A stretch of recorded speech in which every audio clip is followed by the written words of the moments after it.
We will call this legislative committee meeting to order. Sharon, can you call, or do you call the roll for the meeting? Okay. Call the roll, please. Mr. Ringstead by phone. Here. Mr. Kennard. Here. Mr. Fox. Here.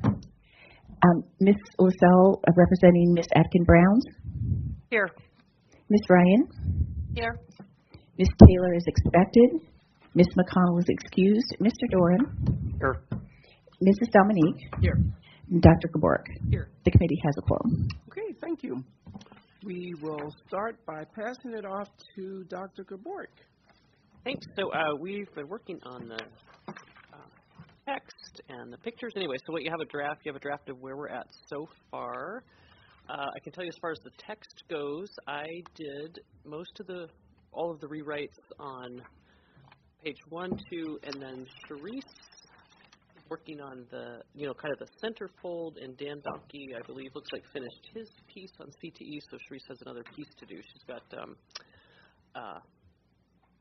a couple of spotlights. No, it looks like one, the picture's done, but the high school spotlight's done. And anyway, so the text is mostly done, and then Rebecca can speak to pictures and things, but she's still tracking down pictures to kind of, new pictures to sort of fit each of the stories we're trying to tell. So I don't know if you just want to walk through again.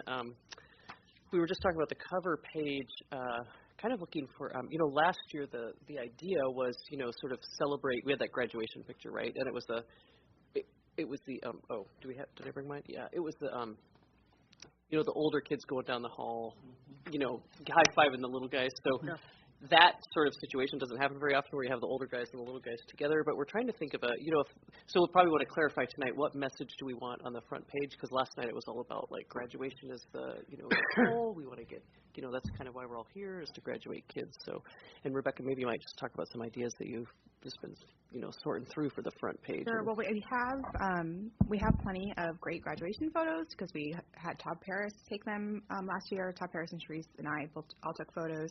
So if we want to do graduation, there's great quality ones we can pull for the cover.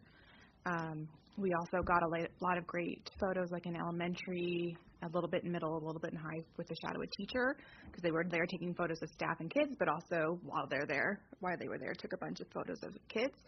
So there's some great photos kind of but it'll be, here's elementary students, here's middle school students, here's a little bit of high school. But those are a little bit more action photos of, like, kids doing activities and everything like that. So, what about personalized learning? I think when personalized learning was first put out, and I remember some presentations, they had some really good pictures of the different settings of the students in the classrooms. When one would be in a reading group and like in the flexible seating. And exactly. Something like that. And we've used those kind of photos before. We could see if we could get some updated ones. Okay. And I think, because that would be one that we could do. We jump into a personalized learning classroom or someone who's using those flexible seating and grab some photos of that. So we've got ones, but we've used them for a lot of things, so I think we'd have to get something new. Yeah. And then if you guys just want to go through and kind of look at, where we landed from my notes, and then anything. So just to remind everybody, we have one more meeting, 2 weeks, to kind of review as far as we go. And then, again, if there's any last-minute tweaking after that, and then the board will have it on their agenda January 15th, so the whole board can approve,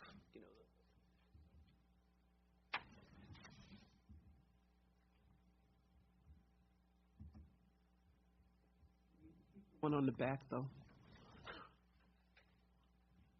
Yeah, that's part of me in there. Oh, look, we got you. Yeah, okay, that's good. Yeah, cool. That's good. Yeah, so wherever you see, like, big holes, that's where I'm planning to put a photo. We just have to find one first. Okay.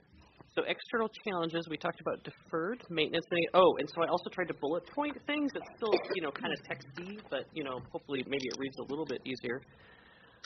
Statewide plan for deferred maintenance, kept that. I tried to get at the cost escalation. I was actually talking to, in a separate meeting with Matt Cooper and Bryce, Mayor Ward, and they gave me some language, too, about trying to get at what Tim was talking about.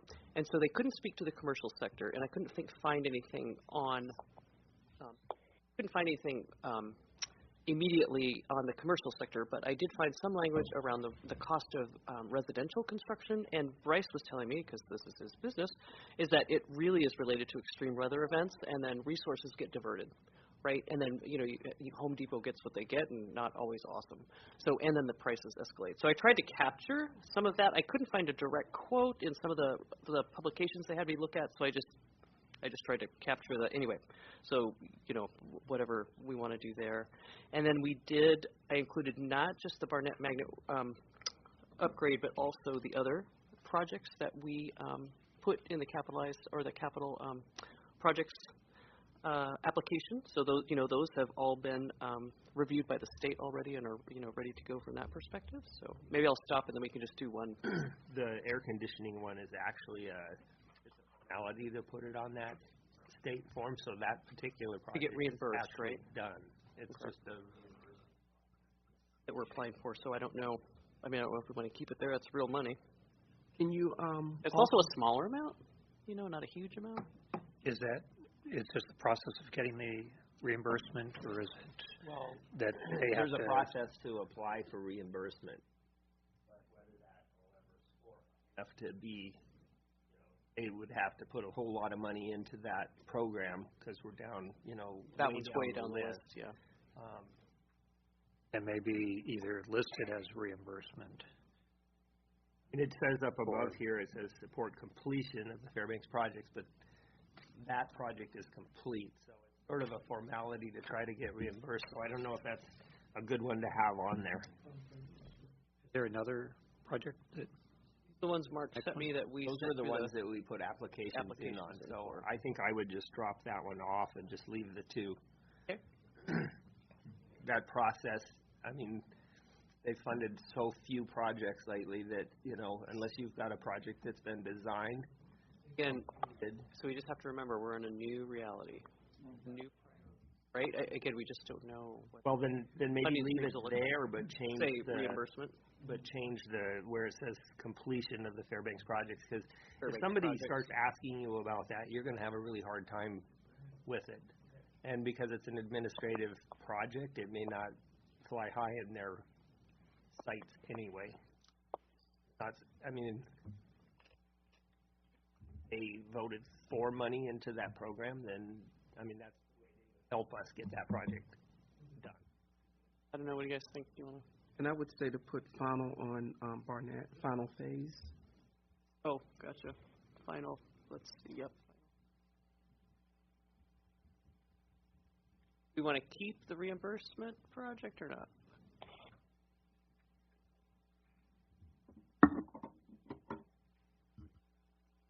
What do you think, John? I think you keep it as clean as you can, and if it's going to cause confusion, it'd be harder to explain. That you're probably better off not getting lost in the weeds on that one and have them forget about the rest of the flyer. Okay. Okay, and then cost of living, and thank you. Just before we leave the section, I'm going to hitchhike on your comment about when we last had a hurricane. But the piece of the extreme weather or events, I think I would start with that local contractors piece due to the other things, because some will have the same reaction. Well, when do we have a hurricane? And our wildfires, we get smoke, but it's usually not. Well, we're not talking here. I know, but somebody. So maybe some clarity around that. Right. Too. And I just reverse it. But what I would suggest is put earthquakes. Yeah, but those resources would be coming here. But that's going to put pressure, the same pressure, on here, because there's going to be a lot of materials, a lot of competition. So contractors they'll be more competitive. So prices will probably be higher, and that's on everybody's plate right now. They're all talking about they're going to have to fund infrastructure and repairs in Anchorage. So, but it's the same type of thing when you ever have a major event. Anyway, that's a thought. By the way, I really like the bullets. Oh, good. Yeah. Well, I hope it. But yeah, it makes it a little easier. Okay, so I'll take off weather too, because I'll bring that back. And then cost of living. Thank you, Jimmy, for sending me this. Yeah. I mean, let me know what you think. At a source, it was good to cite it.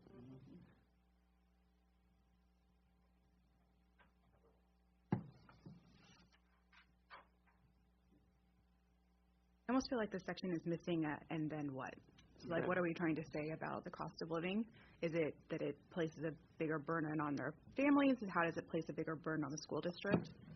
Just to tie it back into, so why are we bringing this up? What are we trying to say about this? One where that would be addressed within the funding model would be the district cost factor section, and that's that wouldn't hurt for us to possibly reference that, because it is a highly controversial topic in the legislature, just because oftentimes when one district wins, another loses potentially in those. I can go back to the language we had 2 years ago, 2 or 3 years ago. So I can maybe grab, you probably have some of that if I can't find it. We had wordsmithed that pretty carefully, so I can bring that back and we can look at it again.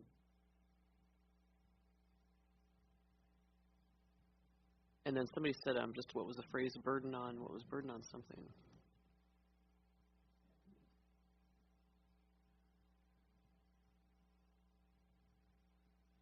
I think the burdens on the school district is what you're trying to get to, isn't it?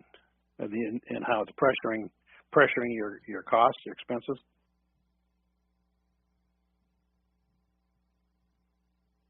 So similar to costs rising for citizens, I mean, the same thing's happening with the district, essentially. Yeah. Yeah.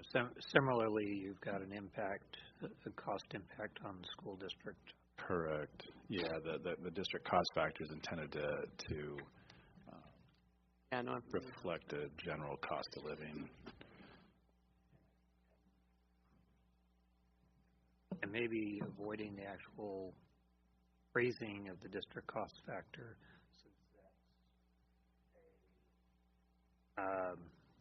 And John, you may have more on this. It piques a lot of conversation on that, but it's just in terms of the total cost. Aside from the cost. And the perfect example of that is our busing. I mean, our cost factors are higher on busing, and that doesn't reflect to the general district cost factor formula. I think you wanted a broader statement. And I think that's what the busing contracts and the fact you got to have a heated bus barns is a good example of that. Yeah, and I think we might want to. We have that transportation piece. We might want to add that there or bring it back. I tried to change that up, but we could bring that stuff back. Yeah. Okay, so I have cost of living. Look at the district cost factor. Maybe not use that language. Talk about similar impact on school districts, utilities, general cost of living. There's another school district that we're similar to, even though because that could be one thing without saying cost factor is like, okay, well, it's 36% in our community, in this other community where it's the same cost factor, you could compare it to that community. What are they at? So I think, because Alaska Housing Finance Corporation, what's the last? Yeah, so they should have. Compare cost factors with other communities with that, from that, okay. That cost of living, the connection is also to the district, the cost to the district for compensation for staff. I mean, staff they're facing is not only our families, but our staff face these cost factors. So above and beyond inflationary rates. So, I mean, right, so the inflationary rate for a while has been like 2%, but this is like cost escalating beyond that. Okay, I'll try to come up with the next, so what paragraph. And then cost shifting, This is the PERS TERS piece. Again, we strongly oppose any cost shifting of state expenditure responsibilities to the local municipalities of the school district. This includes reductions in funding for bond debt reimbursement, the PERS TERS retirement liability, and municipality revenue sharing. So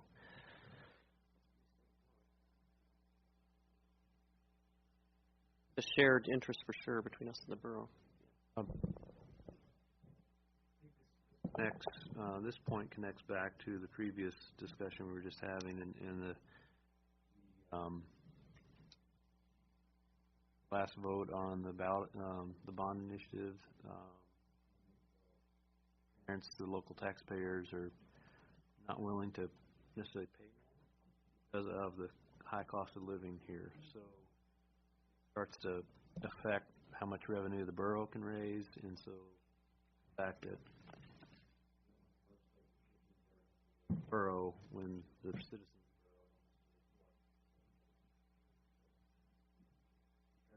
the cost of living. Yep. Okay. Perfect.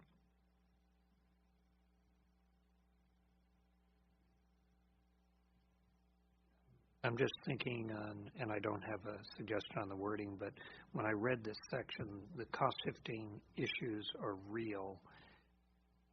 It just jumped out of it. We strongly oppose compared to how we kind of introduce any of the other areas. And position statement, but we don't really have position statements on the others. I'm just thinking format-wise.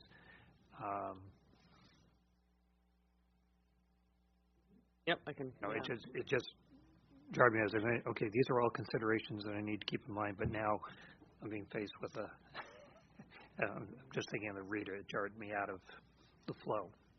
So. Is it because it comes across as a more negative, that we're opposing something as opposed to we're wanting something, or maybe that's it? Why did it strike you that way? Yeah. Well, it sounds more like the position statements that the resolutions that the different organizations have used and put forth. Oh, yeah, exactly. Yeah. It's that type of format where the rest of our piece is not, and actually on this section where we're sort of asking for things, we're also presenting information of issues that we face. So, and then all of a sudden this, so in a sense, it's, cost shifting is the issue as opposed to we strongly oppose it. But there's a real concern for that's a challenge. When there's a cost shift, that's a challenge for us. So could you say it the other way and just say it as cost shifting instead of saying if we oppose it, say cost shifting, and then follow that up with a sentence about the state not fully paying for PERS, TERS, debt reimbursement, what have you, increase or takes money out of our educational operations, and say it that way? Couldn't switch the two paragraphs. You got a description and then Yeah. Gets a little longer. well, not the paragraphs, but I mean the two sentences. Yeah. My recommendation is to move transportation costs under external challenges because it's an external challenge. The other things are not external challenges. Early forward funding, fiscal plan, and cost shifting. Those are things that we either want or things that we do not want. I read them. Education funding early in the legislative session, imperative to legislative develop and implement a long-term fiscal plan, and then we do not want cost shifting. So I believe the challenges are deferred maintenance, cost of living, and transportation costs. Mm-hmm.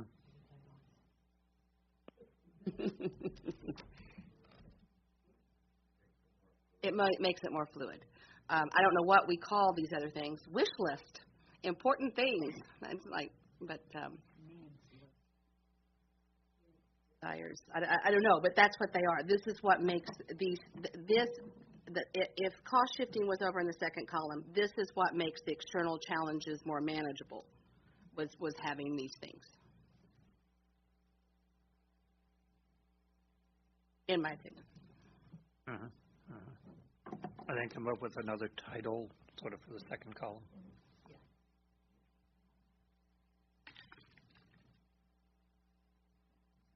I would say that I agree with what you're saying, Sandy.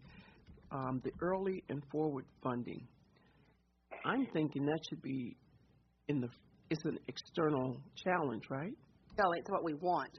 It's not a challenge. It's a challenge getting it, but I don't think it's necessarily, I think of challenges as these are the things that makes it difficult to live in Fairbanks, Alaska. That's what I see when I see external challenges. We have a deferred maintenance problem. We are affected by not just things in the community. We're affected by getting the materials here alone. We have a cost of living that we really can't do anything about. It's because of where we live. We have transportation costs because we're the only district that has to heat our bus barn. I mean, I see these are as challenges that we have to find a way to mitigate, and these are what we're saying will help mitigate these challenges. You're right.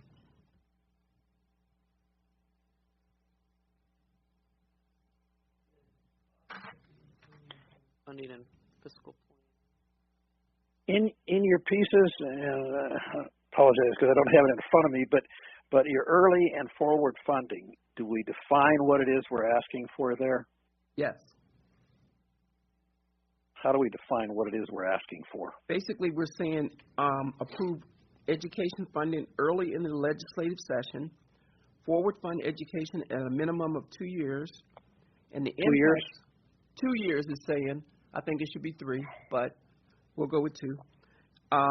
Impacts of early funding include adequate time for district planning and alignment of operations with resources, adequate time to determine staffing needs, promote stability for employees, and positively impact recruitment and retention.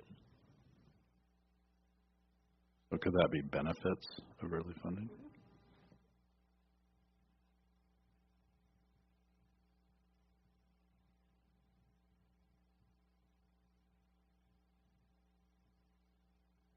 I think that one is a must, but I'm not saying that it should be stated as under a column that says must. But I think we could put the 1 and 2 columns, leave the external challenges the way it is, but put the deferred maintenance, cost of living, and transportation costs in the first column, as you stated. But the cost shifting, kind of wondering where we could kind of fit that in with something else instead of leaving it out there by itself. I know it's a point you're trying to make, but I don't know. It could be okay by itself too.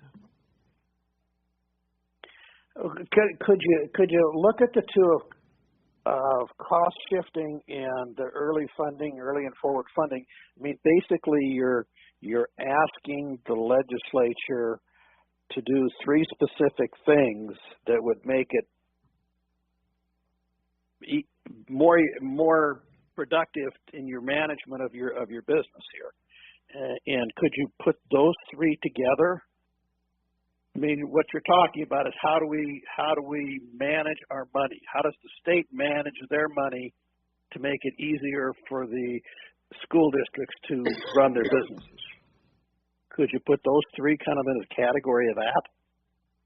legislative requests or something. Yeah, but it's very specific as opposed to just funding an item like Barnett. What you're asking the legislature to do is change the way they do business.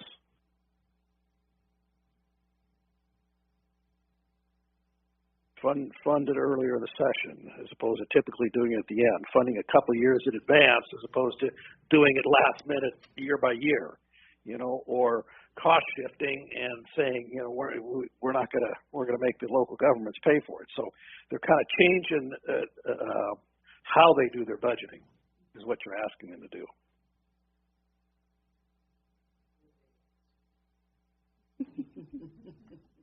Innovative fiscal management. Yeah. I was going with challenge mitigation, but yeah, I like that. Challenge mitigation. Well, you could sleep also on have, it. Could if there's a challenges column, it could be like, innovative solutions or those sort of, here are the challenges, here are the solutions. Yeah. Okay, let's try it. Let's see if the dog hunts.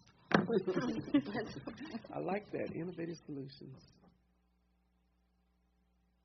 I mean, the solution pieces are the early forward funding and the fiscal plan, whereas cost shifting is like, and don't do this, but it's still a solution. It's an action they're taking. Yeah, it's an action, right. Sadly, it would be innovative if they keep paying the bill. It would be unexpected. Okay, so then back to cost. Okay, so I have a bunch of notes on cost shifting. And Mr. Dorn? Okay, go ahead and summarize, and then Okay, and I then have a let me bunch of see notes on where. cost shifting. Kind of connecting to the cost of living conversation, talk about local taxpayers not being willing to pay more. Do the high cost of living impacts the amount that the borough can collect? Adjust language so it's a consideration, not an opposition. And then if the state doesn't pay for PERS TERS, those costs get shifted to the local municipality or the district. And then anyway, and then I don't have too much on early. I don't have anything on early and forward funding or fast. Okay, so going back to cost shifting, that idea, we're opposed to cost shifting, but what we want is for the legislature basically to fund what they have promised.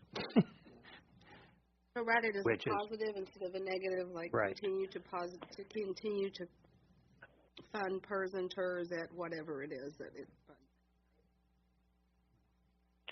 The one piece that they really haven't consistently promised is revenue sharing. They kind of say, yeah, we're going to do it, but they don't say. I mean, you kind of have formulas on your debt reimbursement, and you have your PERS and TERS formulas, but you really don't have a formula as to how much they put into revenue sharing every year.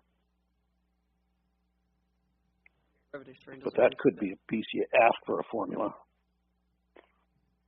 But we want them at least to maintain those areas, support for those areas. And a cost shift has a major impact on the school district. That we want them to maintain the bond debt reimbursements, PRS, DRS, retirement and liability, and is it municipal revenue sharing as opposed to they put a new name on it a year or two ago. I think they did it. It used to be municipal revenue sharing. I think they're doing something about community sharing or something. Okay, so we might want to make sure we have the current. Mm-hmm. The other question I had in the conversation about fiscal plan, and as you read it, are we talking about we'd like to see the state have a fiscal plan, a long-term fiscal plan? In which case, then, a number of these bullets don't really relate to their fiscal plan. It relates to our demographics. And I know one of the things we had talked about last time is having the difficult piece addressing the recruitment retention of staff, and that's an external challenge in terms of being competitive, and some of these statistics, these demographics impact that because we're competing for teachers from around the nation. We don't have enough in-house in state. And so, if I can get a job in Anchorage at comparable pay and perhaps less cost of living, then I might go with that. So we're competing across, and we need to recruit people from outside. And that whole national shortage is coming to the fore. So that might be that's an external challenge that we just don't have the pool. You want a section on national teacher shortage? I'm thinking that's an external challenge that's going to hit us more and more. We already have it with vacancies we started out with this year.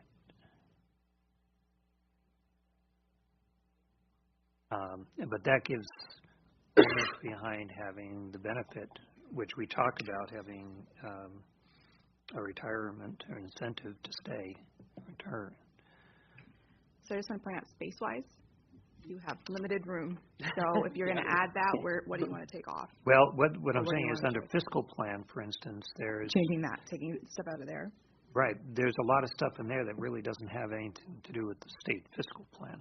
Right. I mean, if we take out the student enrollment has decreased, those sets of bullets, I don't, that maybe should go someplace else. I wouldn't call that external. It might be. But if we take that entire set of bullets out, student enrollment, its estimated staff retirement and turnover, and go with the bullets of its imperative, cuts to education impact, just the recruiting, and flush that one out about recruiting, and then the recommendation to the legislature.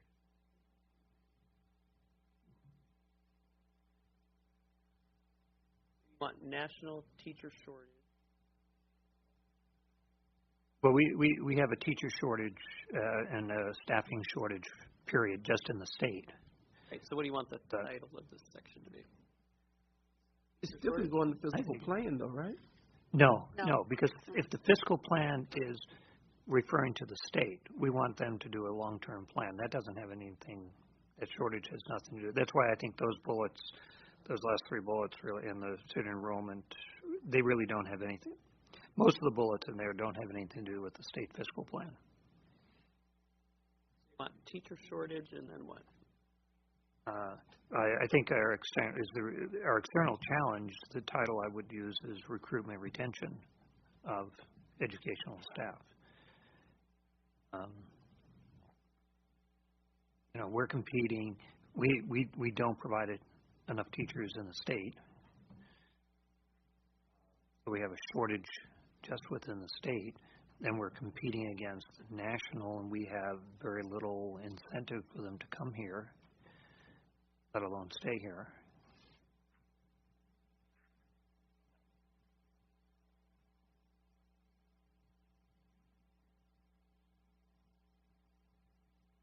We're no longer competitive on and we're seeing the same thing, seeing it in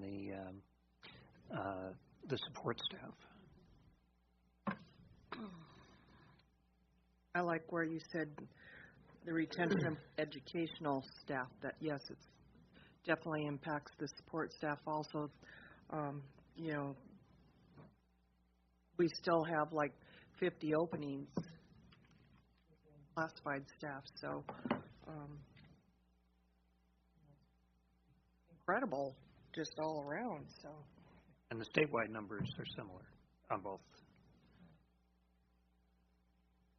Okay, and then do we want any of the rest of that anywhere, or just? Well, it's almost like that first bullet under fiscal plan could be a great header for early and forward funding. Yeah. Yeah. Just kind of set the table, move bullet one. Early and forward funding, it's imperative that legislature develop and implement a long-term fiscal plan, blah, blah, blah. And then... And the last bullet as well, I think. At early forward funding. Instead of cost shifting, I was just thinking maintenance of effort. And then yeah, and then that middle bottom section could be under attracting and retaining quality staff or something to that effect. Second section, you wanted to go up. What was the bottom one? The incentive. Early and forward funding, but it's an incentive. And I've got another incentive note. I mean, so I could add it to. Right. Isn't that more attracting staff, though? Yeah, that was recruitment, maybe. Would that want to stay in the recruiting and retaining? That last bullet. Recruiting. Well, I mean, the problem is the middle stuff in that bullet is us, whereas we're recommending the legislature to consider an incentive program based on a minimum number of years worked on. That's the whole state. So how do you separate those two pieces out? We have these specific problems. We have, 10% loss annually in teachers. We have almost 20% loss in support staff, because of these things, but this is us in particular. So we don't want the Fairbanks specific info? I like it. I just don't know where to put it. Okay, we'll just kind of hold on to it. We'll put it in a box. We'll put it in a box. Okay. So here's what I have. External challenges. So I have deferred maintenance, got a bunch of edits there. Cost of living, talked through that. Recruitment and retention of staff will be of educational staff will be a new title. I'll talk about the UA system doesn't provide enough teachers for Alaska. We're competing in a national recruiting pool. Non-competitive salary and retirements provide no incentive. I can keep some of these these bullets at the end. Then early and forward funding is an innovative solution. So then we'll take the top bullet point up and add it to that.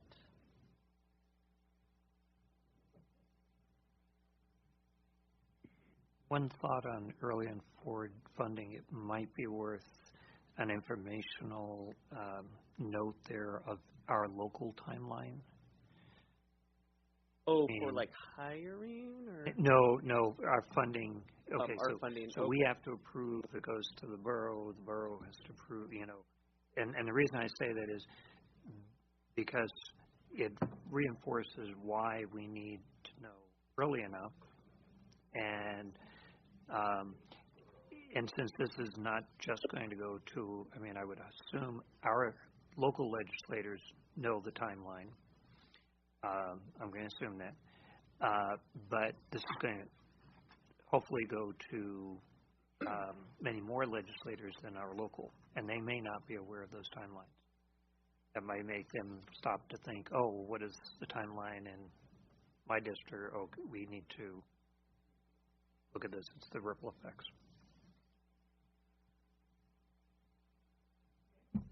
I will have to call your names before you speak because she's recording and they don't know who's who when they go back and do the recording. So when you want to speak, just throw your pen up or something and bring your mics closer.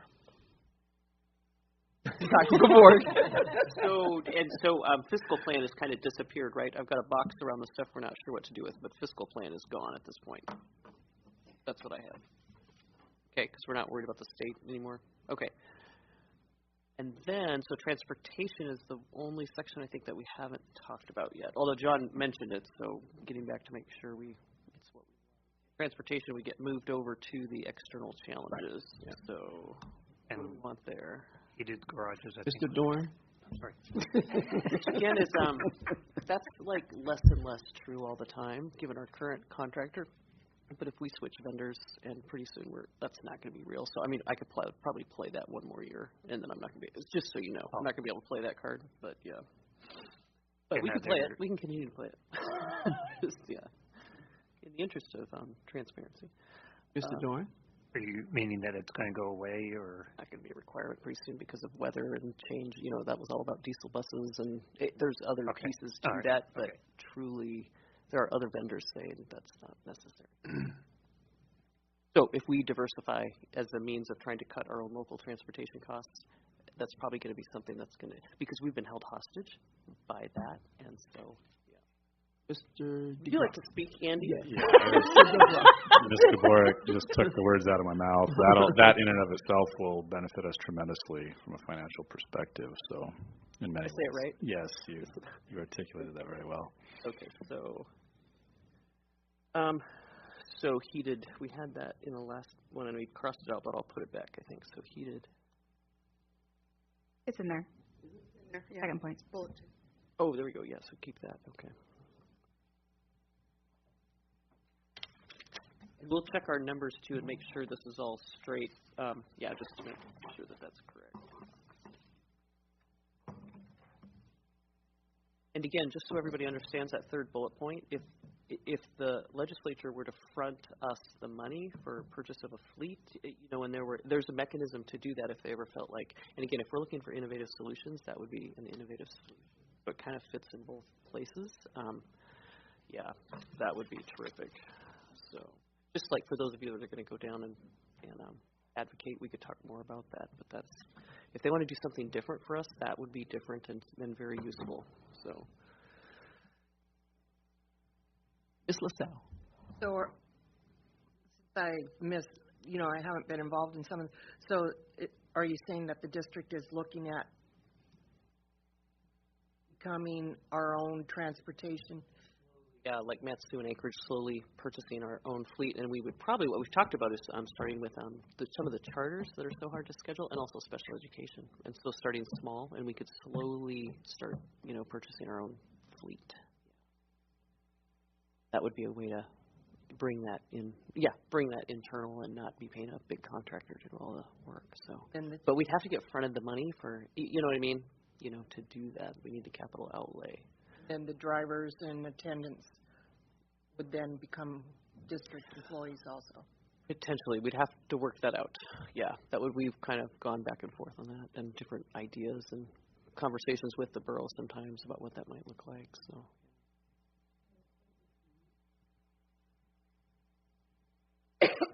Sure. Yeah. I'm not certain where the cost of living landed, but I recall at the last meeting, I think, how this came up when we were talking about the recruitment and retention. I don't know if that's just add another bullet where point that there. landed, but it seems like that plays a factor in. Or maybe add cost factor to the recruitment and retention, just to remind people. Or maybe put them right close to each other. I'm not sure where do you have it right now? So right now, whatever we think. So I got cost of living, and then if I move recruitment and retention, that could go next. It seems to me like a symptom of a problem. Due to, let's see, maybe I'll add a bullet point. High cost of living. Student or retirement. Sorry. Mr. Kennard. Or maybe in addition saying impacts of recruitment and retention in that area to just exemplify how the cost of living can affect educators staying within our system. So under cost of living, like an impact? Right, impacts of impacts recruitment and retention.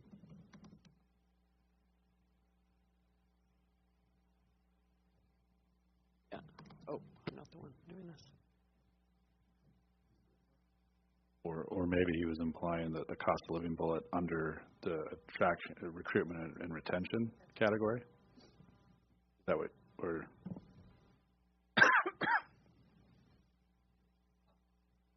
probably go either way. You can see what it looks like and how it feels when we,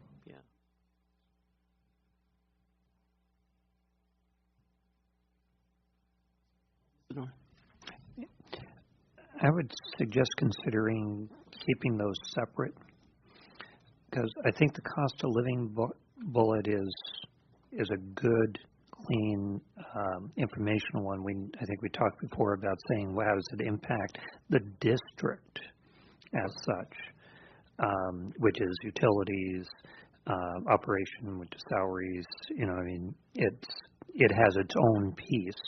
But the other external is that we don't really have the competitiveness on the, and if you read it through, you hit cost of living and then hit recruitment and retention. They kind of flow. But I think the cost of living, even if we had all the people in the world knocking on our doors, we'd still have a cost of living factor. So that's why I think I would keep them. I think it's a standalone gives good emphasis.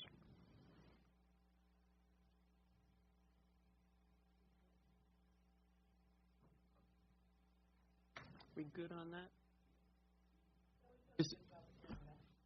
That was Miss Ryan. Good. Yeah, purposely, Rebecca. You just tear it up one more time and then we're done. Okay. So right, you get 3 bites at this apple, and then we got to go with something. So yeah. Mr. Doran. Just before we leave this page, the number one budget priority being personalized learning. The question would be, what does it cost us? Personalized learning is an umbrella. It's a perspective on how we do that, but what are the costs that support that? And so I'm thinking of things like the, PTR is a factor. If you have extremely large classes, the larger your classes, your caseload, the tougher it is to personalize, in a sense. So, what supports this approach?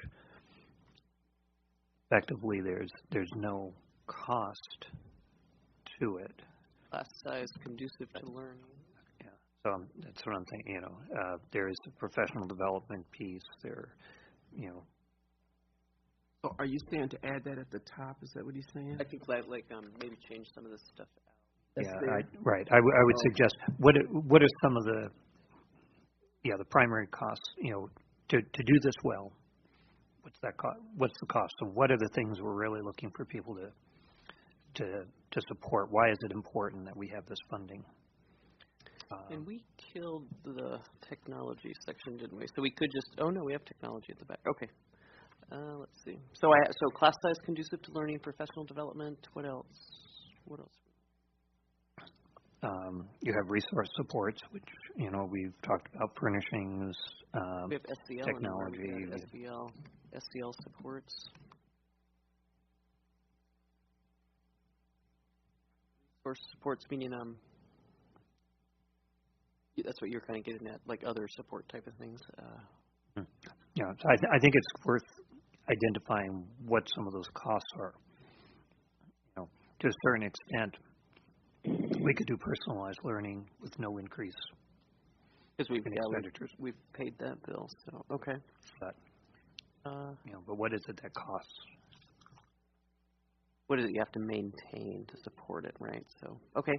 So just the Karen quick list: class size conducive to learning, and that's pretty. I'll make sure it's the same language we've been using forever. Professional development, SEL supports, technology infrastructure, principal wish list. Good. Yeah. Okay. All right. So page 3.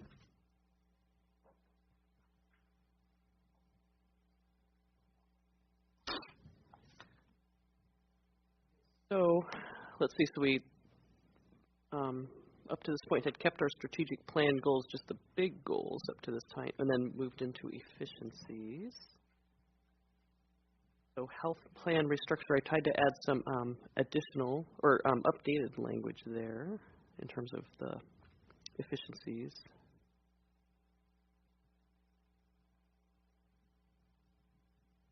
Not a lot of change there. So when you're trying to think of like things we have done to save money in our district, so that's one. Responsible, sustainable resource management, and I tried to get at the collaboration piece there, and district maintenance of buildings, and then the cost savings through personnel and systems management, and constantly trying to get more efficient and automated. So parentheses. This is Miss Ryan. Fix the parentheses. Fix or nix? Fix the parentheses on bullet 2. You have savings in the parentheses, so the sentence is incomplete.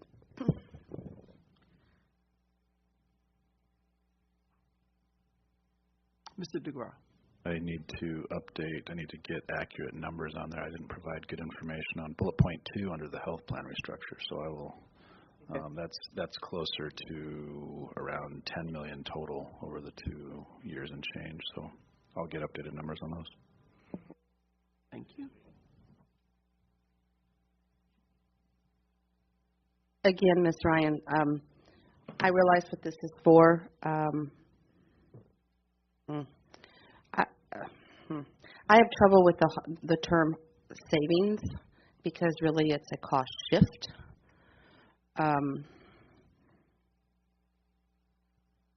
Probably that's all I'm going to say.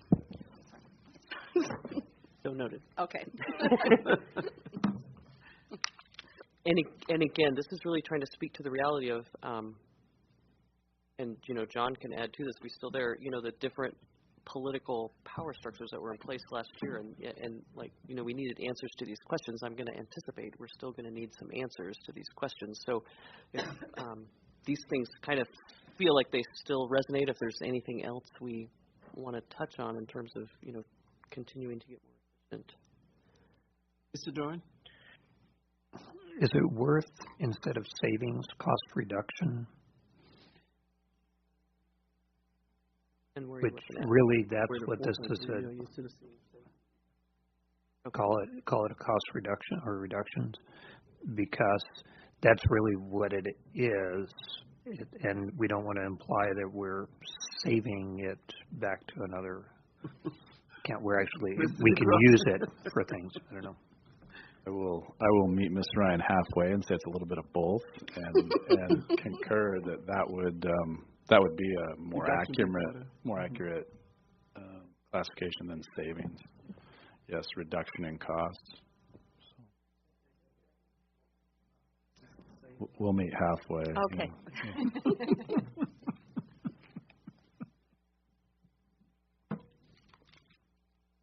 There? 1-3? Just one suggestion on the title, system efficiencies. Mm-hmm. Is there a synonym for system that's a little bit more descriptive? Find out operations.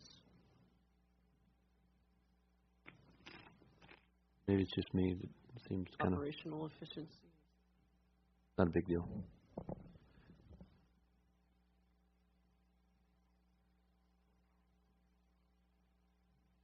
Good with everyone? Operations instead of system? That good? Okay. I can think of something else. I'm not. This is Ms. Ryan. What are the automated systems that have been implemented to reduce personnel costs and streamline workflow?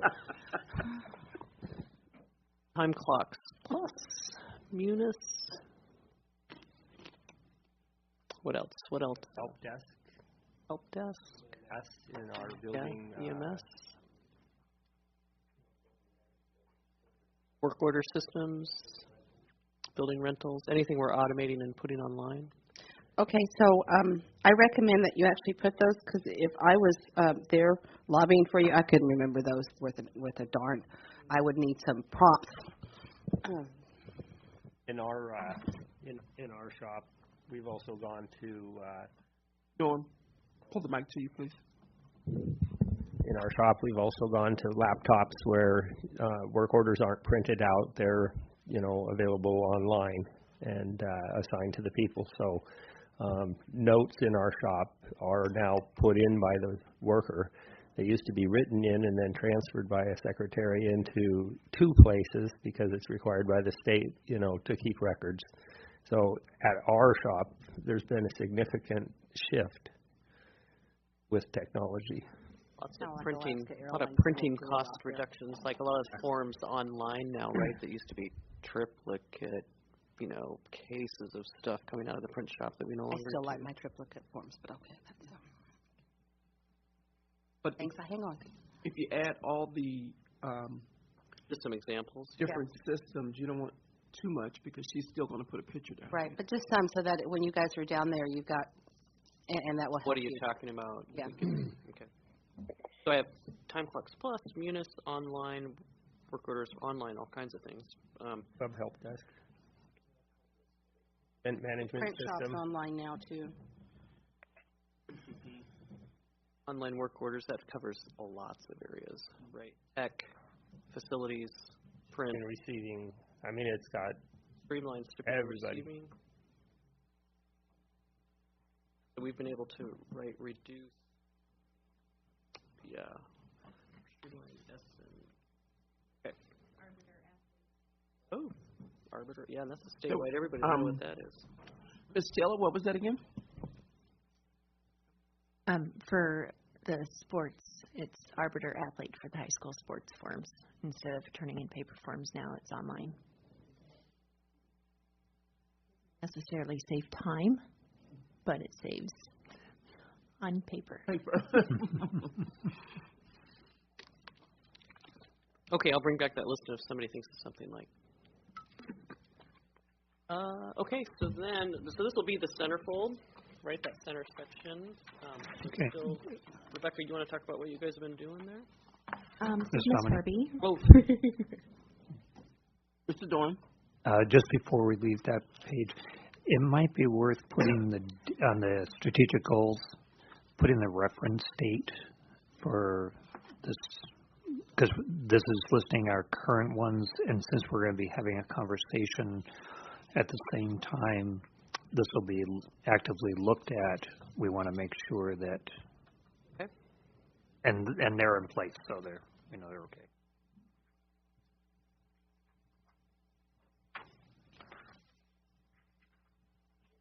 And then the centerfold.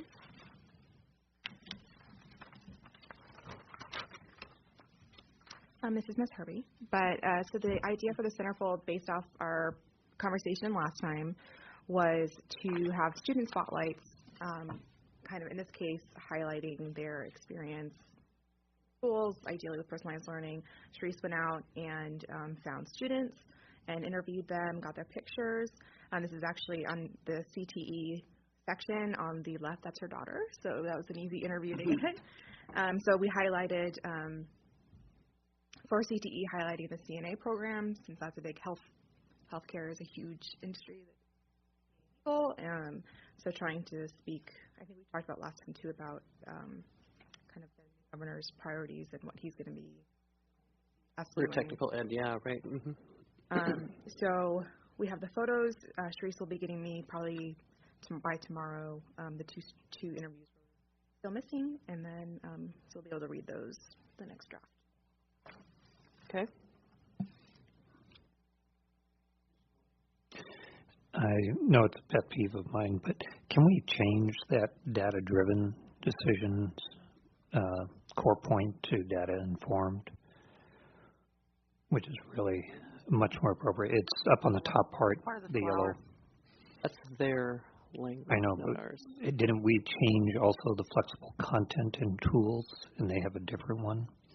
They have a specific that's their technology. Change. That's their national change. Yeah.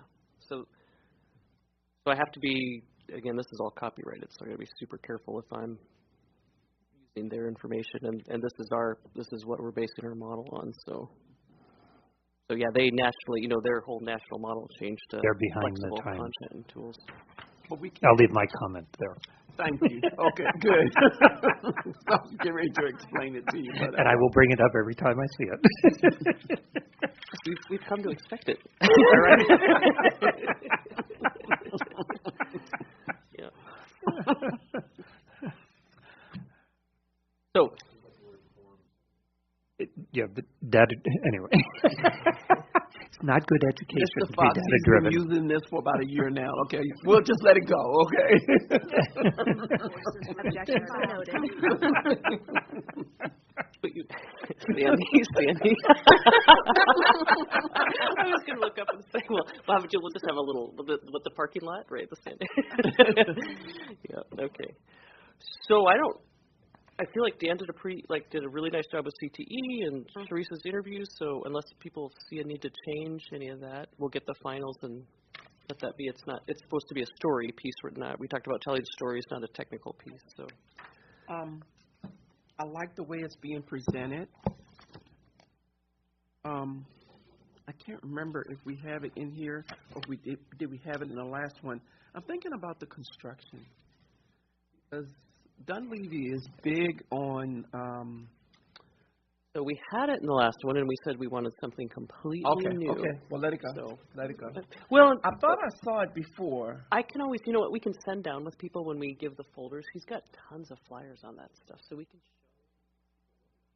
Okay. We could send everybody with a CTE. Our CTE packet is marvelous. Oh, that would be great. You know what I mean? So we have this, and you can say, and because we want to let him know that we are working on those type of things because he's so gung-ho with those. So maybe if, like, Sharon, between us, we remember that when we put together the folders, when people start going down, like, we try to give you guys all kinds of stuff, and we'll just make sure we have lots of the CTE stuff. Because we had the pre-apprenticeships and all that. So we had highlighted all that last time, and we said we wanted a completely new topic, and so talked about nursing. And I'm just thinking of the new governor. No, I think I think that's very smart. So, yeah. Okay, so, and then program spotlight. We talked about, again, kind of highlighting early childhood education and then the after-school program. So maybe read through this and see what you think.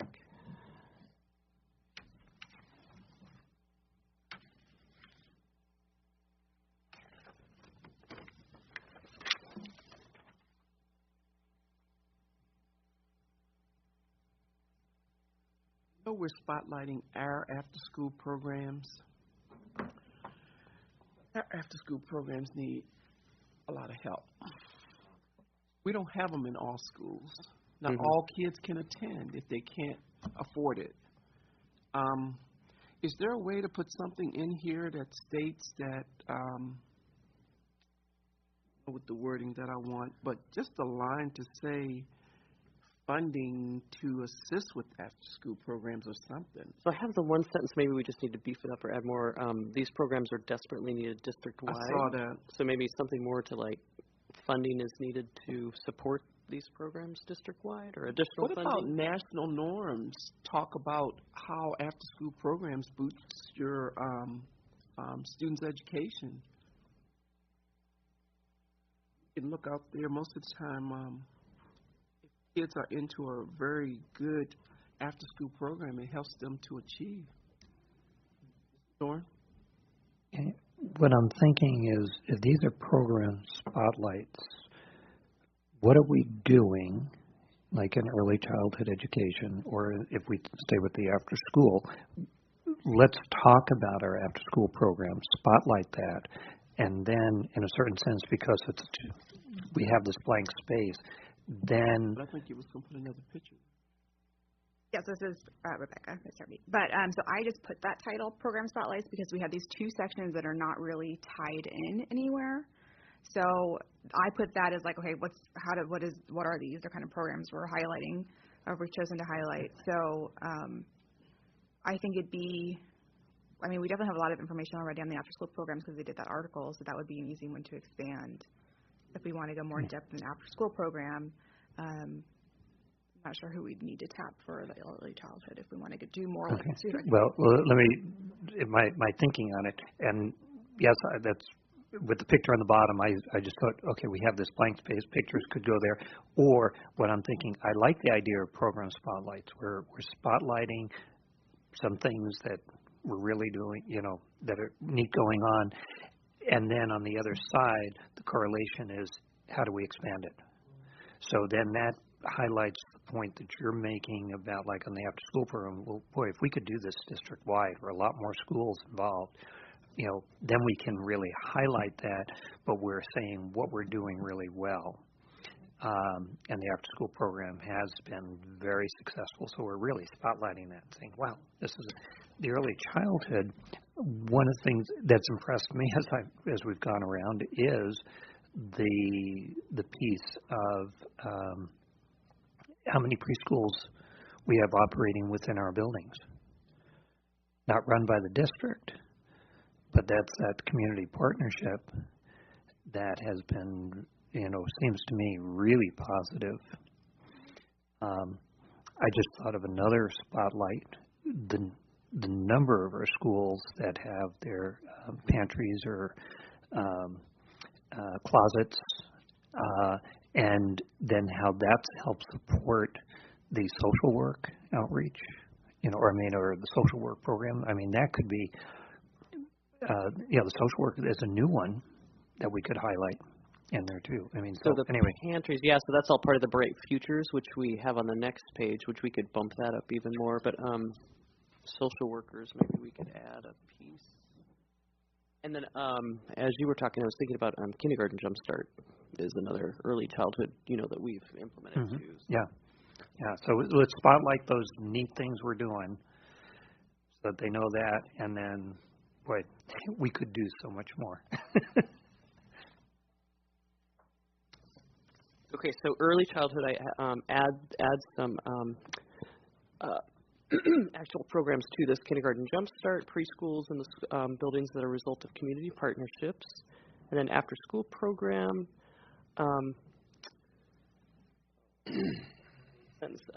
More highlights, and stats, right? So what's the impact of after-school, and we can pull from that article that just came out, which was fabulous. Talk about additional funding needed to support after-school district-wide, and then if we can fit it, add a social service manager piece in here as a highlight, and that would get at the SEL needs. Maybe hit it again somewhere else. Mm-hmm. Since we touched on it in a bullet point somewhere, right? We could talk about how we're implementing that. Yeah. Ms. LaSalle and then Mr. Kennard. Where it was said that this part here is still blank because there's a picture. We've got a third of this page is already just one picture. Oh yeah, I'm gonna add. Yeah, I was thinking about adding this here in the blank spot. Right. Okay. So not to that because I thought I understood that it was blank to add another picture. We were going to, but not now. Yeah, good, because, it's a beautiful picture, but that's a third of the page, and there's so much more that needs to. Yeah, I think maybe if I can add, if I can add these pieces, we might be able to fill up that second side there, huh? And even decrease the size of the picture, maybe. Yeah. Once I get the content, I'll rearrange it. It is trying to find a balance. Like, you really, just something to keep in mind as we're talking about things, we wouldn't want a lot of pages that are like this, where it's a wall of text. So this should be the only page that is this text heavy. So as many photos as we can shove in here, the better. Mr. Dorn. I'm sorry, Mr. Kennard was next. Absolutely. I was just going to mention, also, when you're talking about increasing funding for the after-school programs and early education, also talking about how that can increase accessibility for students to have access to the after-school program. So, because you discussed how not all schools have the after-school program, so. I could work equity into this title somewhere. Accessibility. Sorry, equity and accessibility. I can probably make something work there.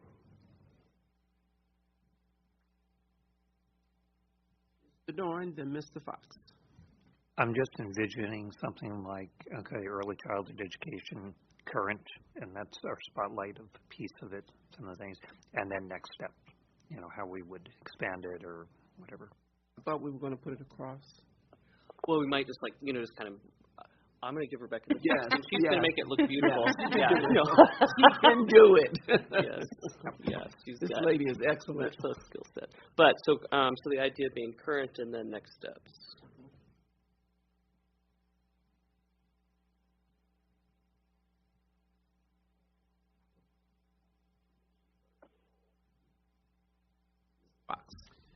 Thank you. A question came to my mind when I read the 21st Century Community Learning Center federal grant funding phrase. Is this going to expire? Is this a continual? Well, Trump tried to kill it last year, so so it's constantly under fire. And would the members of the legislature know that? I think they would. Okay. There's been so much advocacy around this. I think so. Yeah. And again, whatever people need, we can add pieces to the, from Julie Wild Curry, if anybody, because she specifically constantly is lobbying in D.C. to address this. So, we can give people whatever you need to. You could also take an extra, like we're going to do with the other careers. Add some. Because she has a whole nice little packet about after-school programs. Add some stuff, Are we good? In, guys, come on now.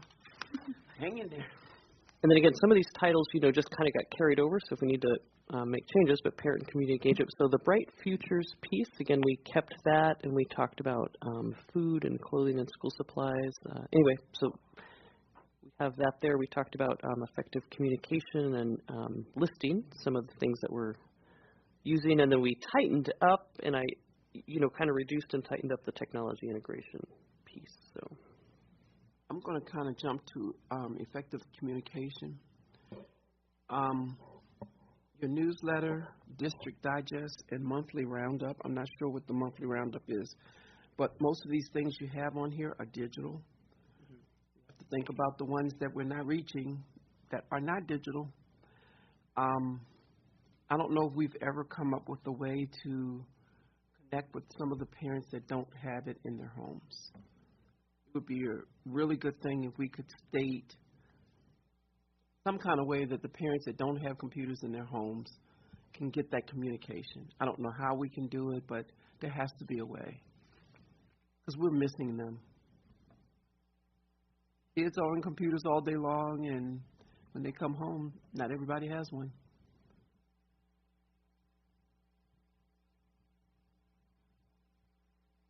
So I'll be completely honest, and Robin can give me her perspective. I think the typical strategy now is, there's hard copy information upon request at the front desk, but we don't do the bulk mailings anymore. So. I know we don't do bulk, and I think it's a waste of money to do bulk because percentage-wise, I think majority do have computers in their home. But I just say that small portion that we're missing out on are those parents that are not coming to PTA meetings. They're parents that are working 2 and 3 jobs. They're not going to stop by the office and ask for a paper. So if there's some way, somehow, we can find out who doesn't have computers, if that's not too much work, maybe we could send it home with the kids in their backpack or whatever. And I'm speaking mostly about elementary. Junior high and high school parents, they get the information one way or another, and that's just my perspective. But I'm thinking on the elementary side of things, when you're talking about parent engagement, we have a hard time reaching parents, period. And some of those parents may or may want to know about what's going on, but I think we need to reach them some way, somehow.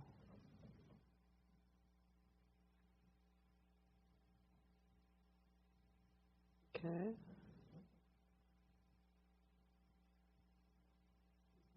Yes, I'm sorry, Ms. LaSalle. Also trying to reach other people where we have a lot of people who are English as second language. Do we have things that are available in multiple languages?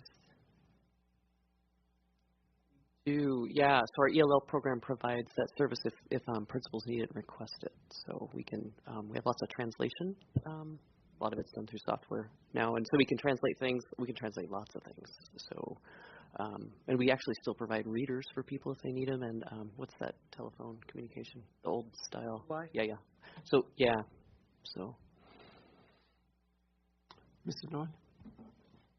So that strikes me that in the communication piece, we're only talking about, or predominantly talking about the district, and maybe highlighting a little bit more also as the schools are part of that stream of communication, what happens from there out. So, we have the district newsletter, and the superintendent's thing, but we also have, there are school notes that go out. There's the,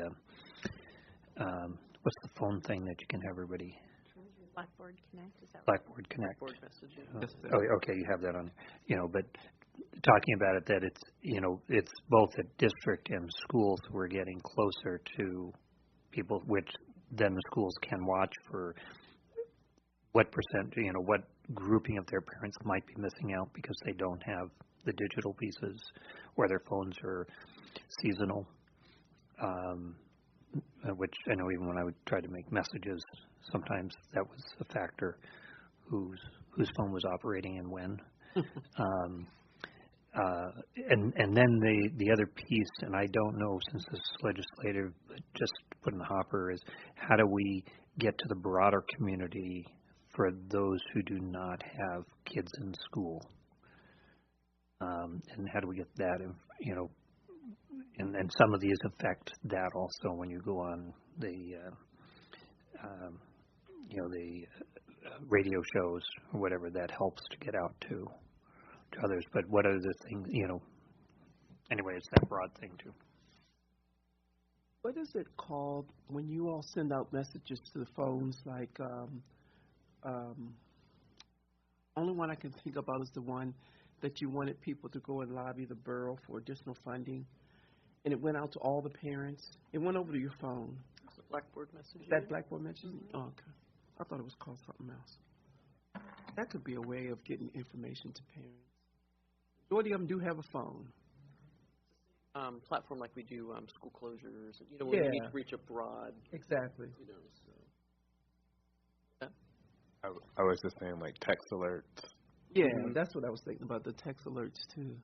Yeah, so Rebecca can speak specifically to this, but we have lots of capabilities within that messaging system. Yeah, so the Blackboard messaging is used to send the phone calls, the emails, the texting. It can send updates to the app if they have the app on their phone.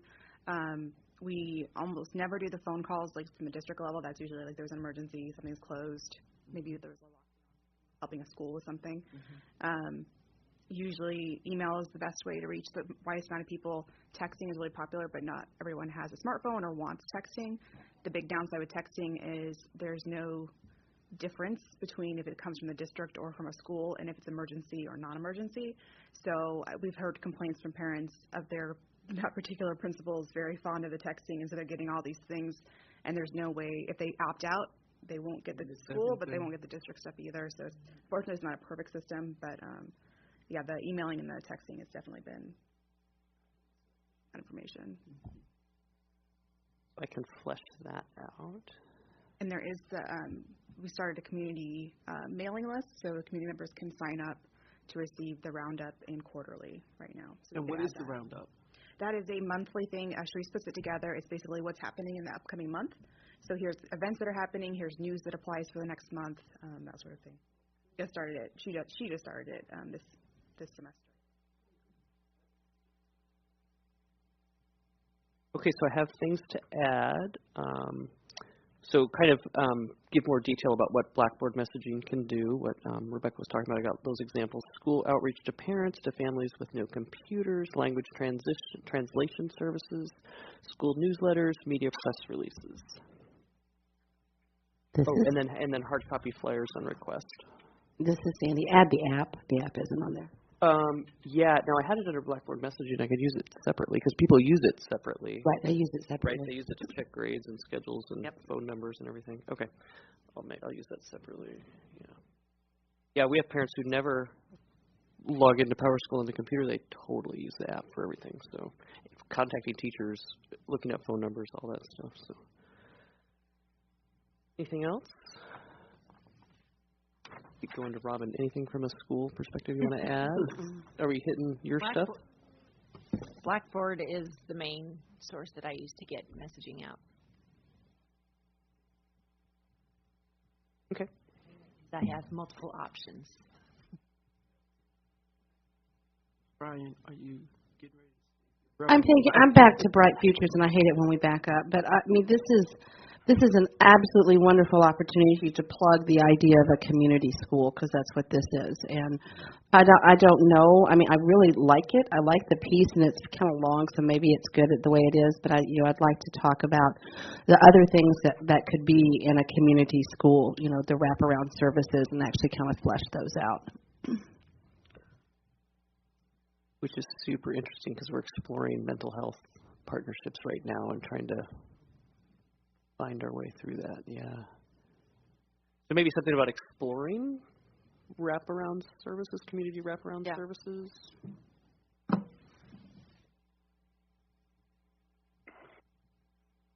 Yeah, that's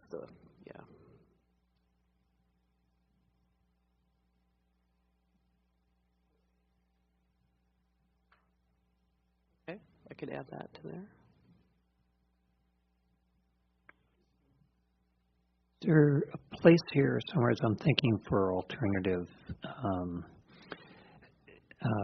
not just options, like we have magnet schools and we have charter schools, and I'm thinking of really alternative education programs and like CECs, innovations. I mean, there are different ones that are there, options that we have, but that they are district efforts to meet kind of those specialized needs. School choice, yeah. And I'm avoiding options or choice a little bit because I'm not seeing charter schools as part of that. that's different. But that we're putting stuff out, and those kids who need a lower PTR, if you want, and so there are expenses that are there, and the supports, especially when we want graduation efforts, but how do we capture those kids early, and how do we provide those supports up till they're 2021 and try and get them through on those types of things. But I hear what you're saying. I also think I was just having this conversation today again. So we're if everybody remembers the push a few years ago, it was for school choice, right, and options. And so our response as a district at that time, 4 or 5 years ago, was no more charter schools. We need to provide options within our own system. K-8, innovations, like we don't want more charter schools. We need to do this internally. So here a little bit different than what you're saying, but again, I've been thinking about, okay, so what's the answer to this when this comes up? And and so parents, right, last night, so if their parents aren't feeling like they're getting what they're needing from their neighborhood school, rather than popping a charter school or vouchers, how do we meet those needs for kids within our own system? And how do we get at the truly unique options that some parents are wanting? So anyway, I've just been wrapping my head around where we might be going with that again, because it was a very strong push for a while, and when we had, we were trying to respond to it, so we might be back in that space. So I don't know if it's worth people having some talking points around, or so you're talking about interventions. Really, alternative approaches. They could be called interventions and stuff, but I'm just thinking those types of things that CEC is a charter. Well, it's a charter. There's a reason it's a charter, which was to help preserve the alternative approaches that we were offering. That the district was doing. Right, and it was set up by the district to protect those programs, and so we have a real interest in having that continue. We have it's really alternative approaches, very alternative approaches to it for special kids who have some learning. I mean, a whole variety of reasons for it, but. And innovations, in a sense, is hitting another group, but which is an alternative within a building. And we have other programs, I think, around. We're talking about things that can be done within middle schools and things of that sort. But anyway, it's that alternative education. And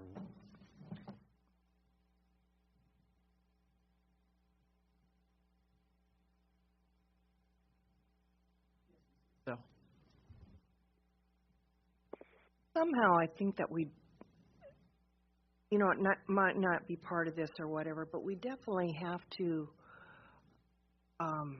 express the need for the lower class size in elementary school. Working in therapies, speech therapy, there is job security in therapies. Technology is wonderful, but it's also dumbing down our society so much. We have about 40% of our kindergartners are receiving speech services at North Pole Elementary. And, it's articulation. People aren't talking. So they're not talking, so they're not learning articulation. They're not talking, so they're not learning language skills. Swiping a tablet, they're not getting out there. The physical and occupational needs in our body is not there. So, needing to have the smaller class sizes in elementary is so important, that with some of the best teachers there, and we still are just so lagging behind, and we can't retain a student. We have to push them on. There's no accountability until high school for, oh, you didn't pass this class. Well, you have to redo it or you don't get to graduate. You know, if we aren't getting the base in the elementary level, you know, that's where we need to definitely be striving and look at, and I don't know if it's our district or a state policy or whatever, you know, that it's to try and hold back a child, even if it's parent request, you know, that it's much easier on the body and self-esteem and everything to be held back when you're just a little person. Then all of a sudden, you know, in the older grades, that, gosh, there goes my peers. But and a lot of our discipline issues, I believe, are because they don't understand what is going on. So it's easier to just act up than to look stupid because I don't know what I'm doing. You know, somewhere we need to be able to pound down that we have to have smaller class sizes in elementary school. Well, I could add it to, you know, where we talk about class size conducive to learning. I could, you know, something about especially pre-K through grade 3 to ensure early literacy, and then that ties right into the reading proficiency by grade 3, right? That, and since our commissioner is continuing, I'm hopeful that goal will continue. So, Yeah. So I could maybe, like, you know, highlight that even more. That's got it. Back up front, yeah. And the services that we're offering for our students in our schools with the speech therapy and all, it's not that much time. They can't get around to every kid that needs it. Because I know when my grandson was in third grade, I think it was, he was getting 30 minutes a day, 2 days a week or 3 days a week. We took him to talk about, but we could afford it. But there's a lot of kids that's in elementary schools that can't afford to go and get the extra services. We're doing what we can for them, but in half an hour is just not enough. That half hour also is a group. Not always. Well, most of the time it is Okay. a group. It's very small numbers that have a one-on-one for that half hour. So because the numbers are just so high. Yeah. Yeah. You only have so much time in the day, so many therapists and whatnot. So we are stretched. Okay. I do know that. Mr. John, I heard you move around. No, I'm just moving around. Okay. You didn't have something to say? No, I'm just listening, getting educated here. Okay. What people are thinking is important. It's at our expense too, right? That's right. Where are we going next? Oh, yeah, do you want to look at the last section, or the technology integration? Was there anything anybody wanted to do there?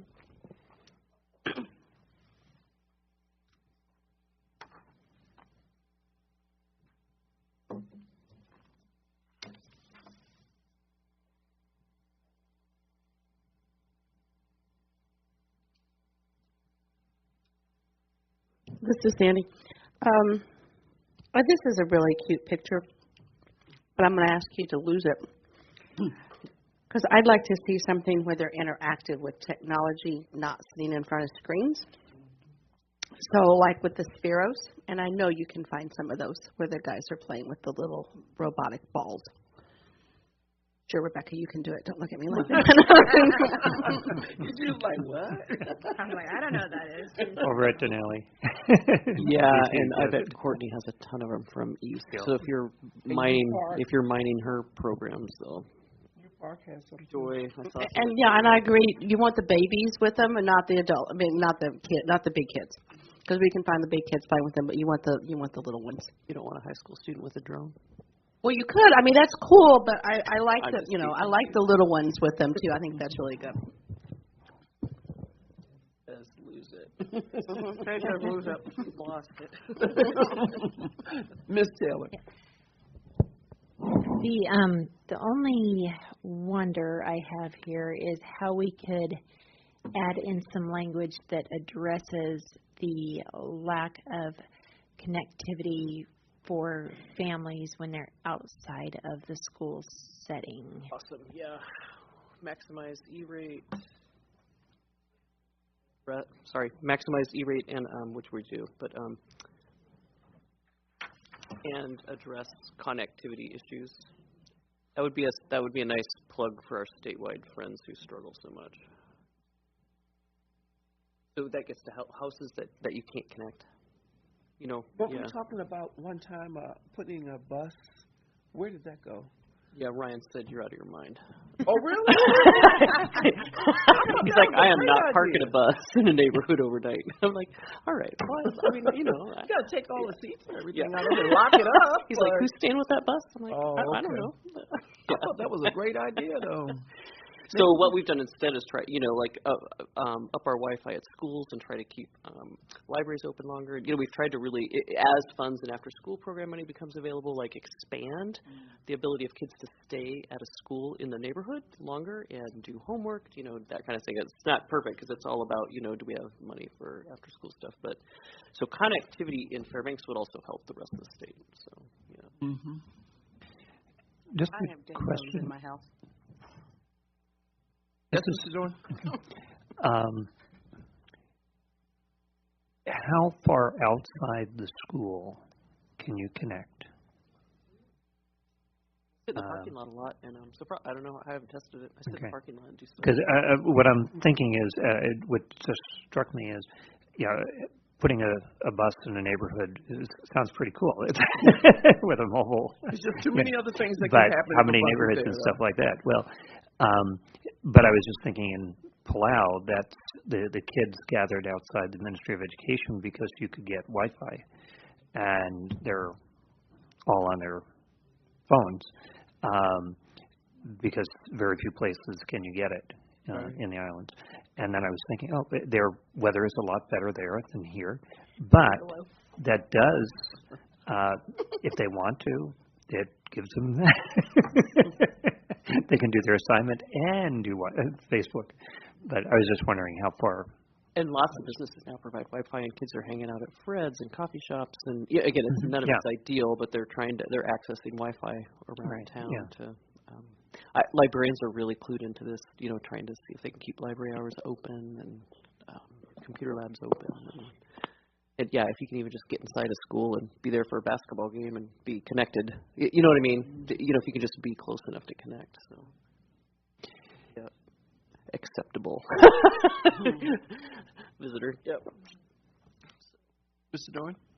In the tech integration piece, I like it, except for the word necessary. Is that, I mean, what we mean by tech, most people go to the devices, but as last night during the CTE presentation we were talking about, in CTE you have a lot of technology. It may be big trucks, it may be welding machines, that's all technology and stuff. The broadcast booths, it's much broader than this. But the tech integration as another tool isn't a pricey tool, but an important tool, so it really enriches. And I would hate to see technology, if we didn't have it there, we've personalized for years, and some better than others, but some of the technology, the devices, helps us do that much better. So I'm thinking of a little different than, it's not dependent on that. We'd still do it. Yeah, it's to do it to scale. And I think that one person who testified last night hit that, right on the head. So to do it to scale. I had that in there, and then maybe I'll play with that a little bit more. It felt clunky, but I'll work on that. There's a lot of, if legislators... Provide in real-time feedback, that's the other piece, right? To get to do the real so I think, piece. this makes that, there's... Instead of the 2-week lag on, whatever. How does it really support that as opposed to that, Or I don't even know my kids' grades till mid-quarters because, the frustrations that parents have about not getting feedback on these things, Okay, I'll play with that a little bit.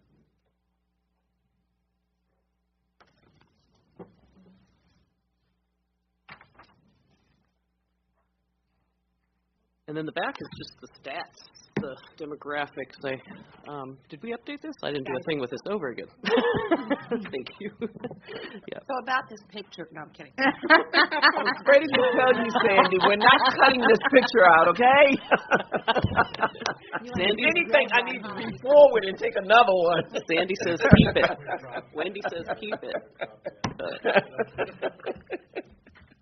More me and less of the student, okay? Oh, no, I was just thinking that we've had Lathrop on the back cover for a couple of times. Oh, here we go with that one. I mentioned this here, and I was like, everyone always points She's like, out what she's like, school whatever it I is. put I here. have to pick one. It doesn't matter. Yeah. Was it last? Well, No, I've last lost year it. was you with a student on the back. Oh, right. Yeah. Okay, gotcha. I forgot that one. Yeah. You could always put all the board members up there now if you want. Red for Ed. Red. Ooh, that would be a good one. Oh, she said no. She said no. Too much? Yeah. Yeah, these are just updated stats.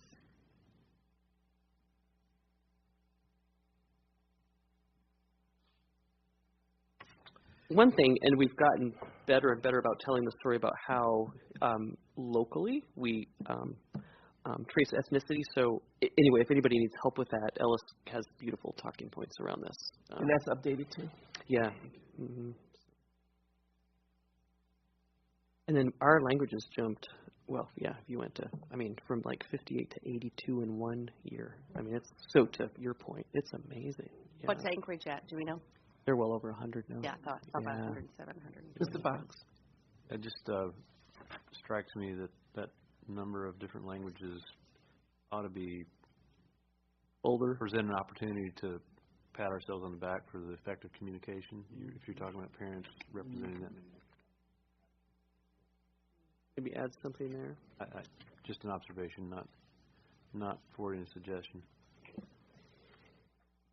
I was with a literacy group today, and it was 2 Spanish parents that were there and telling me about all their occurrences in our schools and telling me about where they came from and how they came here. And we do things so differently than Lower 48. One parent was talking about from Texas that you can't even take the kids outside of the school when the school day is over and allow those kids to go with just anybody. Up here, we let the kids out and they go home. She says, no way would they ever do that in Texas because the crime rate is so much higher there, and we live here, we don't try to hold people back and try to put emphasis out there that's not there. So she understood where I was coming from, but she said it was just a rude awakening for her. She just thought that some kid was going to get kidnapped one day, and she went and told the principal about it, and the principal said, we're okay. We haven't had any kidnapping. Yeah, that was really strange. I didn't know that. I thought, even when I was at home in Maryland, my kids went to school and let the kids out, they were gone. You walked home, you walked home. But she said, no, somebody had to be there to make sure these kids got where they were going. If they were going to a bus, somebody walked them to the bus, made sure every one of them got on the bus. I was thinking about the expense with that. What about your walkers? You can't walk that kid home every day, She said, that's how they did. Maybe you got your kids living in the wrong neighborhood. I'm telling you. The other thing we can add to the packet is, the 26% military-connected students just made me think about this, is just a couple slides from the F-35 bed-down information in case people have questions about the impact of the bed-down and then our response to it. So again, just, to provide talking points when people are headed down there, so that might be. This is Sandy. Can you tell me what's included in the special education instruction district staff? That is pulled directly from the budget book. However, it's been defined. I guess that's what I'm asking. How is that defined? I'm going to assume it's certified. I would too, All except certified. the numbers don't add up. Because 750 plus 292 is really close to 1,000 instruction and FTEs and. That's high, huh? Yeah, it's a little high by about a lot, like a lot. It might have been total. I might have got the numbers messed up. I'll double check. I'm just wondering if it includes, like in special education instruction, exempts. which might be the difference. Or contract workers. Or contract workers. Well, yeah, contract workers. So I'm curious on those numbers. In there. Mm-hmm. Yeah. Okay. Mr. Dorn? When you were mentioning about the F-35, I was thinking that it would be worth having an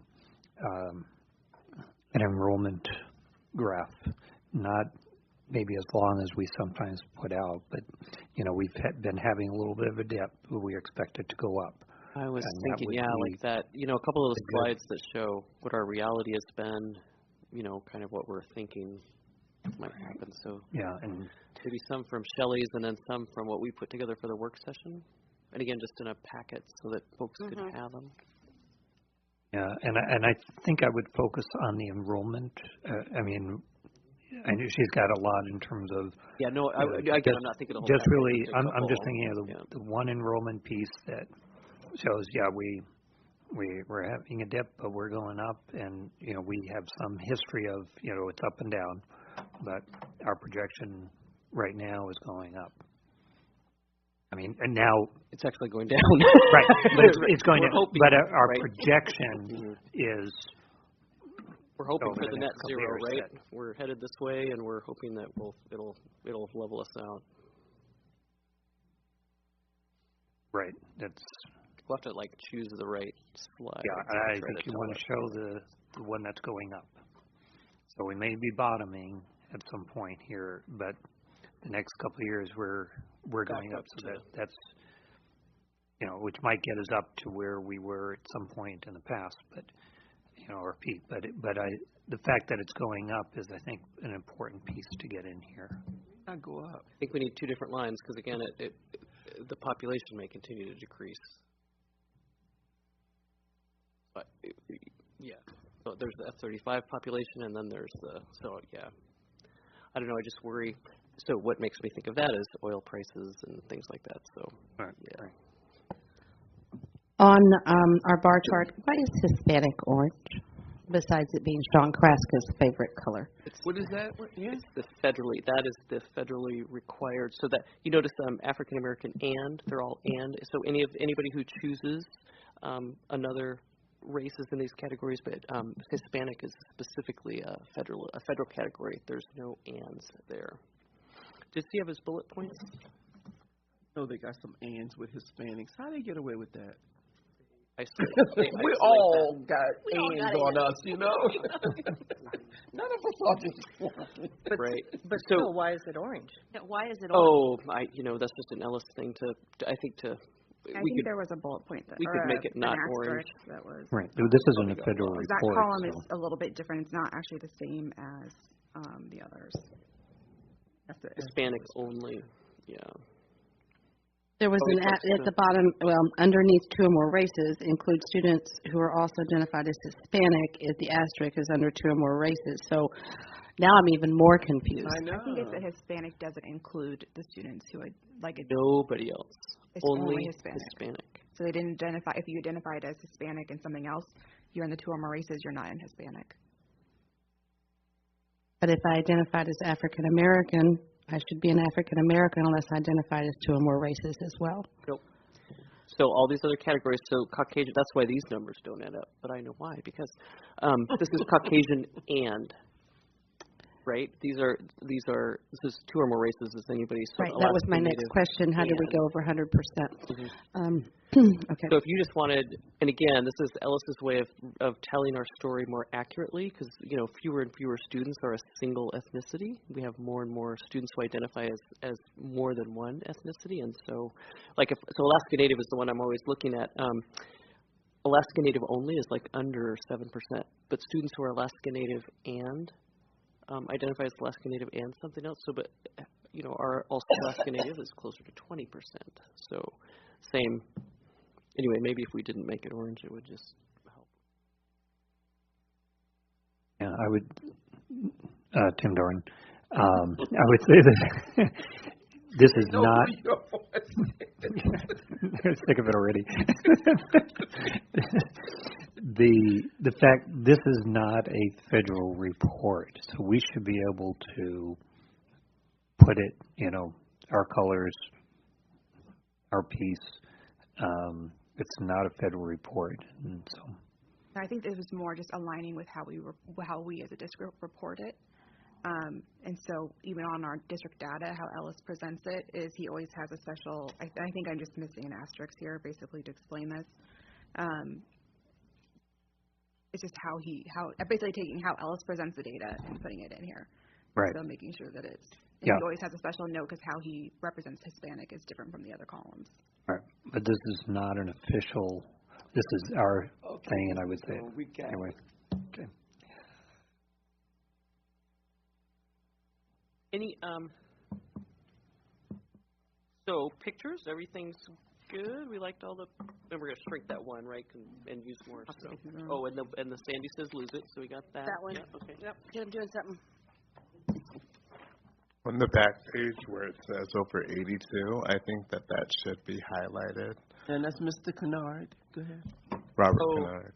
Right, that's where I thought where Mr. Fox was going, but I added a note in another place too to pop up the translate or the communication piece. But yeah, so maybe bold that. Right, just to show the representation of the different students in the district and how the diversity of it. Yep. Okay. Because we got little bold points other places, huh? Maybe even military connected again. That's just such an important piece of our community. This is Andy. Do we have any data on when you said graduation rate 78.5? Is that a 4-year graduation rate? Yeah, that's from last year. Or you mean like over so I'm pulling that directly from what Alice has on. Is that 4 years in high school, not 5 years? That's what I'm asking. Yes, 4 year. Can you get a 5-year in there to show that it's actually our graduation rate may be closer to like 85%? Yeah, we could add that. Okay. And we have that. We can pull it. Well, Ellis has it, and we have it. The chamber. Yeah, I've got that updated.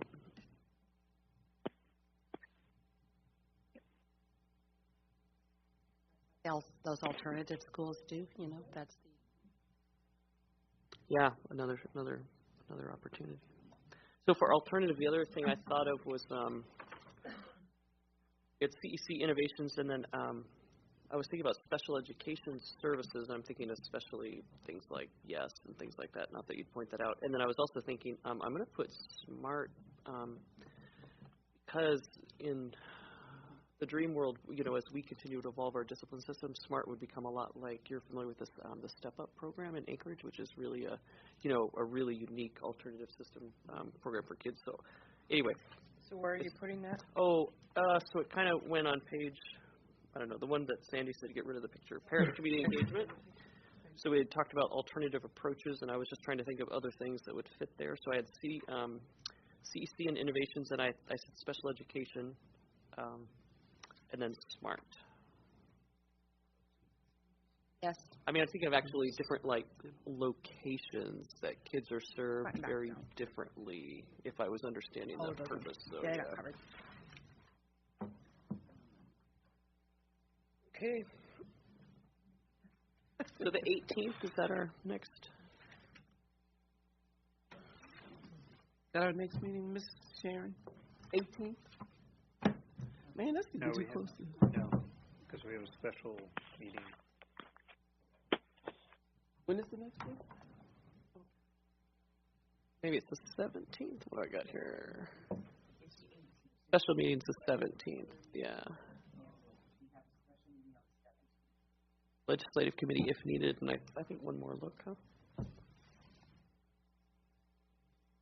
No, I know, right? That last week. I think if we're going to be here, we'll be here. Well, and just know that some people might not. We have concerts. We got all kinds of stuff going on, so we'll do the best we can. Yeah. Who shows? You can always email it if you want people to look at it. And we have to make the time frame to respond a lot quicker then, right? They got it. If you got it out to them by the 18th, when would they have it back so that she could get it processed? Is that January sometime that you need? Well, when does that have to be? Yeah, so I mean, I'm out those last 2 weeks of December, but I'll also be in Wilson, North Dakota, having nothing to do, so if I have to work that. One of those start to work a little bit, that won't be a big. Are they connected? We wouldn't do that to you. Are they connected? Yeah. No, Rebecca.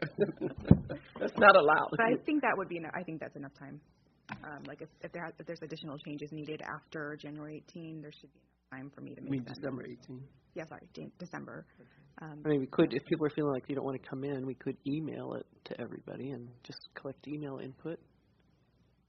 I'd rather do it that way. I think that would be a better way. Because there might be a concert or two I might want to go to. You mean for the 18th meeting? For the 18th, yeah. So much fun. Are you going to vote for a meeting? I actually am going to vote for a meeting because I think the conversation is valuable. Okay. Okay, good. I think I also never vote to close debate, so I'm used to not being right. That's okay. We can take a vote and just see where people are. Who would like to have the meeting in person here on the 18th? Not being right. I can't speak for Jasmine saying yay, but I definitely agree with what Sandy has said, that the interaction between people is so much more valuable than, okay, I read over this and I didn't really see too much to change, but oh yeah, this, that all made sense. And maybe if nothing else, a Zoom meeting. A who meeting? A Zoom. What type of meeting is that? Audio conference. Yeah, on the computer. Where those tech things? Does that mean I have to get another app? How you get on the Zoom? You have to own Zoom. NEA owns it. I don't have no Zoom. There's lots of different platforms that you can have free computer meetings. But it's and it's visual. Yes. It's Christmas. It's Christmas. For the boss. I don't like something to me. It's right at Christmas. That's a week before Christmas, guys. It is. And we're still working. But I'm doing my cooking and visiting with my grandchildren because they're out of school and. Not yet. Okay. Just call for the rest of the vote. I'm going to be overruled. Who would not like to see a meeting on the 18th? Please raise your hand. But we can do an email, right? We will send the email regardless, whichever way it goes. We still will send the email. As soon as Rebecca gets it updated within a week. Pushing it? No, she'll be waiting on me.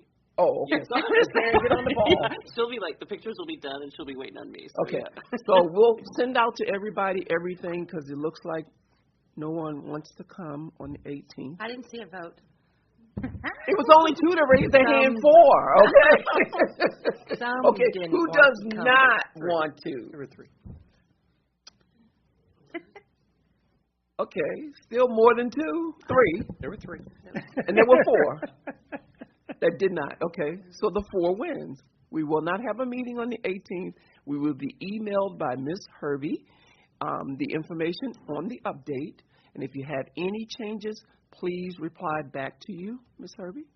Okay, and then she can get it to you. Yeah, can work got it it out. in Google Doc. Yes, yes. But I'm not getting on Zoom. I'm sorry. I don't have a Zoom. My question is, how do you get an app? No Zoom. Well, she said that. She did say Zoom. All right. That you did okay. Can we call for an adjournment? Anything else before we adjourn? Good job. Merry Christmas. Nope. Thanks, yes, everybody. Merry Christmas, everyone. Awesome. Thanks for people sending me quotes and helpful things. And if you think of other stuff, feel free to put it my way. So.